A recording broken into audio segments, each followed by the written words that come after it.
Hey guys, we're going to get started right here. It's April 2nd, our first assignment of April. We have 9 e-learning days here in April, so you really got to kind of stick to it. You got plenty of other time to do stuff. Let's concentrate on getting some work done on these e-learning days. Um, your only assignment here for the rest of this Unit 18 will be to finish your study guide up. I think we're going to skip the cultural worksheets that you got hard copies of. Some of you might have started those, and I apologize for that, but just time wise, it's going to be difficult to get those done. And I know you're going to have plenty of other stuff to do. So let's concentrate on getting our Unit 18 study guide done. Now, when you go to work on that, you need to go back to Unit 18 module on our webpage. I'll put a notice of that on our assignment here in the e-learning module. But when you go to work on the Unit 18 study guide, go back to Unit 18, open it up there. You have some resources there. You have, I think, links to Quizlet and the class notes. So go back to Unit 18 to work on the study guide once we're done here. We'll see about, I think we might have some videos on Tuesday other than lecture. We'll see how it goes. I'm going to try to keep this lecture as short as possible. My other class has been running about 15 minutes, and I don't want to bore you to death. I do enough of that in school. So let's get right to it for today. We're going to jump into looking to the stars, and let's move ahead to the second bullet there, the Space Shuttle Challenger tragedy. This happened in 1986. The Space Shuttle Challenger is going to break apart 73 seconds into its flight, killing all 7 crew members. This was a moment that just really shook the nation. Probably not since the President Kennedy assassination had more Americans witnessed live a tragedy such as this.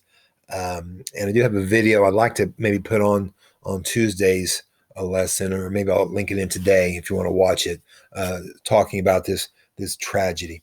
And I won't say this makes it more of a tragedy, but it was tragic because of one specific reason, because of Christa McAuliffe. Christa McAuliffe, I don't know if my arrow sees that, but this one right here is Christa McAuliffe. She was going to be the first teacher to go into space, a civilian. She earned the right to become the first teacher, to be part of a crew like this. And this was her first flight, and unfortunately it was her last, as she will be killed along with her 6 crewmates. Just a tragic event in 1986. Moving on to technology, and today, our society is so technology based. The Apple company is one of the big 4 tech companies, alongside Amazon and Google and Microsoft. And Apple Core was created, and here you see the Apple Core logo, was created by Steve Jobs and Steve Wozniak. And they offer up all types of products that you guys are well aware of. iPhones, iPads, Apple Watch, Apple TV, and so many more. Just giant companies in the world today. Social media is huge. Sites as Twitter, Facebook, Instagram, TikTok, Snapchat. All these are so monstrous today, and I list off those sites not knowing what most of them are. I am your classic old fuddy-duddy. I do not use social media. Um, I had to ask my wife about a couple of these. I don't know what they do. I am proud to say I've never ever been on social media. None of these, at least. I think I do have a Facebook account. I think my stepdaughter set one up for me. I wouldn't know how to get to it if you asked me to. Now, does that mean I'm anti-social media? No, not at all. I'm against it for myself. Social media has a great purpose in being able to keep up with people that you might not be able to keep up with normally. Maybe friends or family who've moved away, or for whatever reason, a great way to share information with people.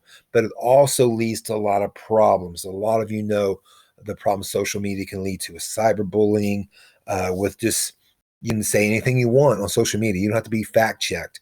A lot of people look for their news on social media, and a lot of time that's where you find the fake news, or at least unsubstantiated news. So great things about social media, but also some drawbacks as well. Self-driving cars are starting to be in the news in the last few years. You see down here a picture, guy just kicked back and let the car do the driving. That ain't happening for me. I don't see that at all. Um, Online shopping here. Excuse me. This was something that's been coming for years now. Now, what we're going through today with the coronavirus, online shopping is exploding. People are staying home and doing all their shopping online, groceries as well as other products. Again, this has been growing. Christmas shopping has changed dramatically. The malls used to be packed at Christmas time. Now, not so much. In fact, malls are dying off because of online shopping. And who knows, once we hopefully recover from this coronavirus tragedy, it might continue to change even more so. So a lot of people are using this as a way to social distance themselves, and they were doing this already. So this is huge. And then we have gaming. Um, well, went forward. Didn't mean to, but I should have. Don't really matter because I'm not going to talk about gaming. This is you guys. I mean, you've grown up with the gaming world. I was around when Nintendo first came out, and I played games when I was younger. But it has grown so much, and this is something you know about. You've grown up in this tech age, in the gaming age, so this is stuff that should be familiar with you. So let's move on to things that may not be familiar to you, and they weren't terribly familiar to me. The counterculture. This is stuff we're going to talk about next that I kind of grew up during, but wasn't aware of. It kind of is the mid to late '60s. I was born in '64 myself, so I was alive during this period, but I wasn't part of this generation. But let's talk about the counterculture. It was really led by the baby boomers. Again, these are the people who were born uh, after World War II. They say really all the way from 1946 to 1964. So I'm at the very end of this baby boom generation. But this group will lead the way to social and cultural changes just by their sheer numbers. There are so many baby boomers coming of age here in the 1960s. Their musical styles, their clothing styles, all this begins to change the way people buy clothes and the type of clothes they wear. Universities begin to offer different courses that interest the baby boom generation. So a lot of things begin to change. We have the hippies versus the yippies. Now, hippies, this is what you think of when you think of the counterculture of the 1960s. The long hair, the free flowing fashions, the tie dye shirts, the peace and love, and all this stuff. Um, they weren't very political. They were really anti authority and mostly were involved in peaceful demonstrations and just kind of hanging out and being, as they would say. Yippies, on the other hand, had the same general beliefs, peace and love, and all of this, but they were more politically active. This bottom picture would be more of an example of a yippie. These would be the hippies up here, yippies down here, more politically active and still part of the mainstream, whereas the hippies were more the real counterculture who would go off by themselves and live in communes.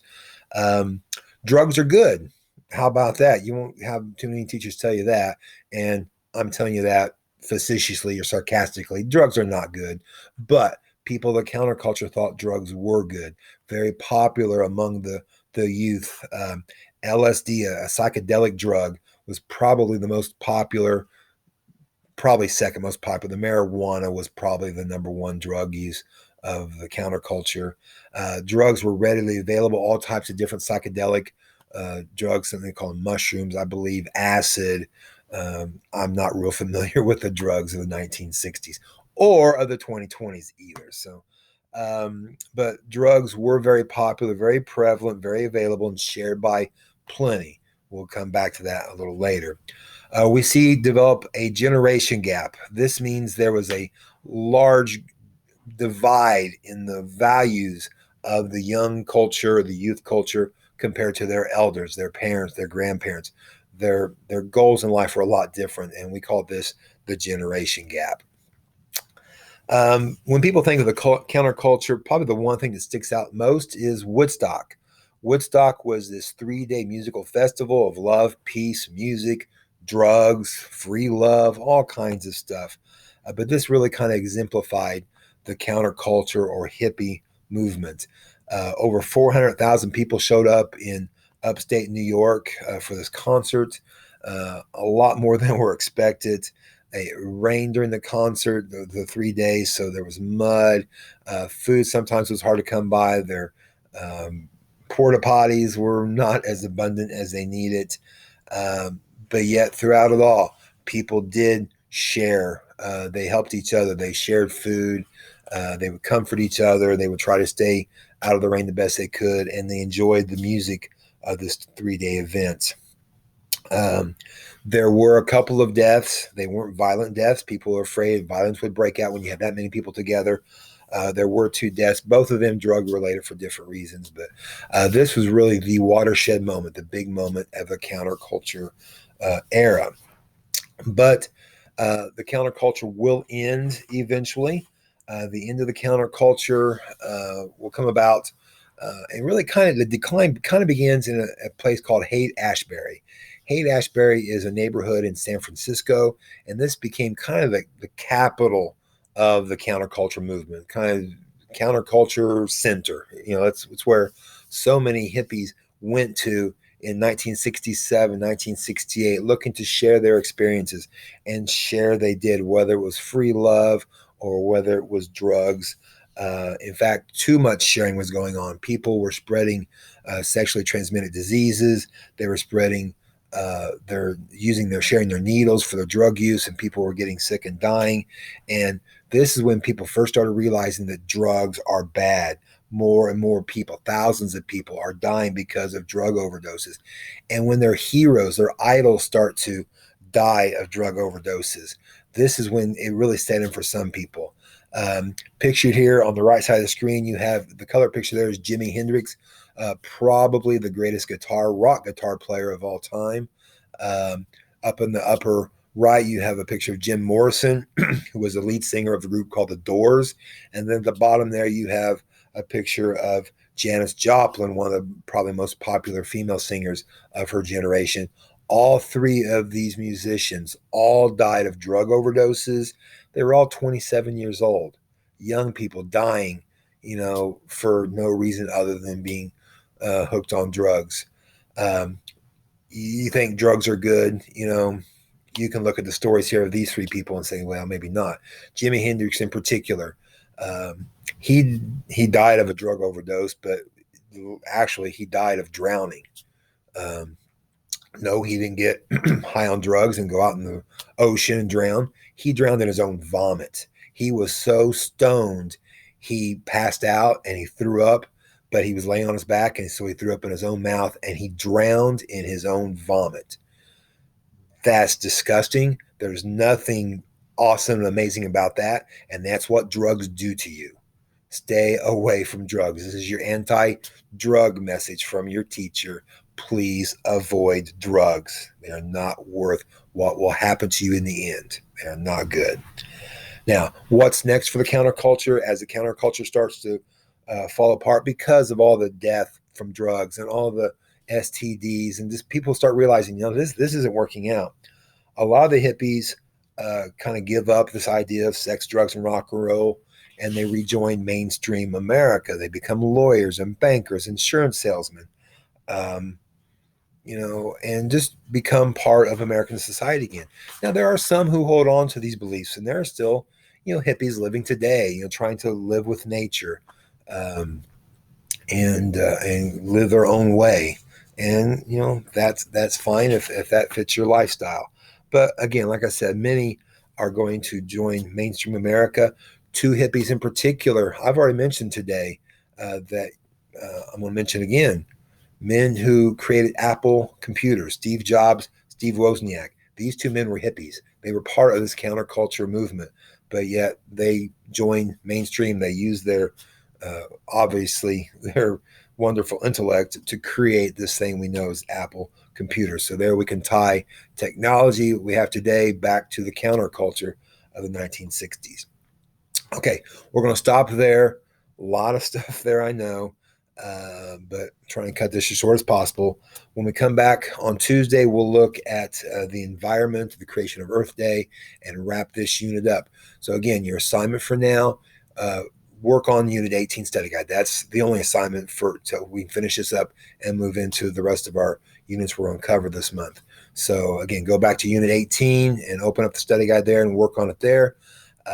Have a great weekend. Again, keep yourself distanced from everyone if you can, and we will talk back at you on Tuesday. See you later.